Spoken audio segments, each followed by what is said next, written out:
Qual a diferença entre o socialismo e o capitalismo? No socialismo, o povo espera pelo pão. No capitalismo, o pão espera pelo povo.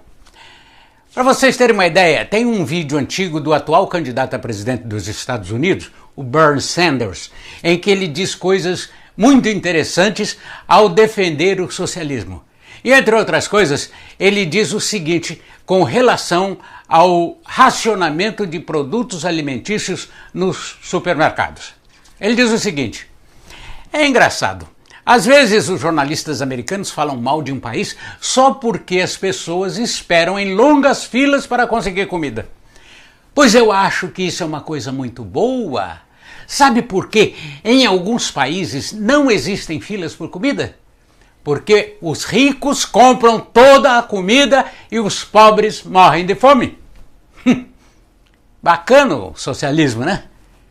Fazer com que todo o povo seja igualmente miserável não é exatamente progresso. Mesmo porque alguns são igualmente miseráveis, classe A.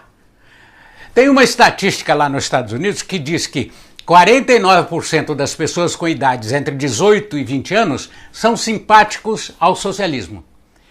Eu nunca entendi direito como é que os jovens, que normalmente têm uma tendência contestadora, chegando mesmo a desafiarem as autoridades, sejam defensores do socialismo. Um regime em que um grupo de pessoas controlam tudo. Controlam seu destino, controlam seu comportamento, controlam sua paz, seu bem-estar. Um regime político centralizado e com todo o poder concentrado na cúpula do governo, onde ele, governo, decide tudo.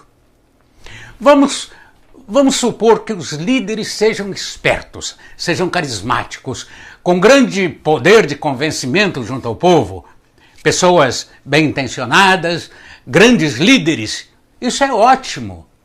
Só que a economia não pode ser conduzida e planejada de forma centralizada. A economia é dinâmica. Ela envia pistas e sinais que mostram a sua movimentação oscilante, ora para um lado, ora para o outro.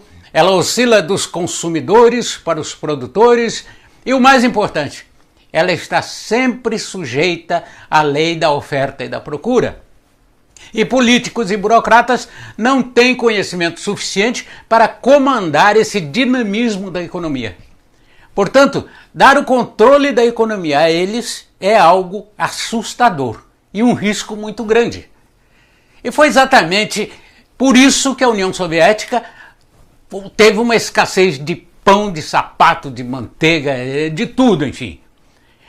Os Estados Unidos, em 1989, recebeu a visita do presidente da Rússia, o Boris Yeltsin, e na sua visita ele foi a um supermercado e ele ficou boquiaberto, ficou atarantado ao ver tantas opções de produtos disponíveis no supermercado que ele fez o seguinte comentário: como é possível tantas opções?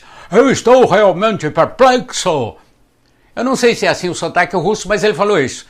Mas explicando ao Boris, no capitalismo, quando você permite às pessoas comprarem e venderem bens, você está respondendo a incentivos dados pela economia e principalmente pela lei da oferta e da procura, regulando os preços e assim as coisas tendem a funcionar. Então, qual a razão do capitalismo ser tratado como sendo uma coisa perversa? Talvez porque o capitalismo só tenha 1/3 da simpatia dos adolescentes. Na verdade, o capitalismo nada mais é do que a economia controlada pelas pessoas ao invés do Estado para gerar lucros. Dirá um mal-humorado radical: o lucro é perverso. Não, o lucro não é perverso. O lucro é uma recompensa a alguém que produz alguma coisa que outras pessoas querem comprar. No sistema capitalista, essa troca é voluntária. Mais que o dinheiro, as pessoas valorizam o bem e com isso todos ganham com a troca. E se alguma coisa estiver com o preço exagerado, esse produtor terá que ajustar o preço de acordo com o valor regulado pelo mercado. Ou não terá outra alternativa a não ser à falência. Bom, muitas pessoas colocam a culpa da situação do sistema atual ao capitalismo, o que não deixa de ser decepcionante.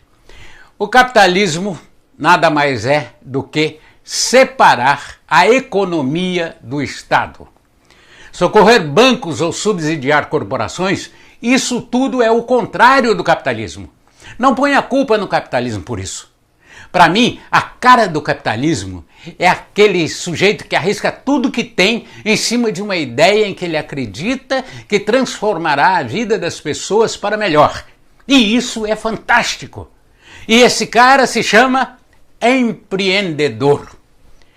Enfim, para terminar, o socialismo é o controle do Estado. E o controle do Estado significa menos opções para o povo. E isso eu acho que não é legal.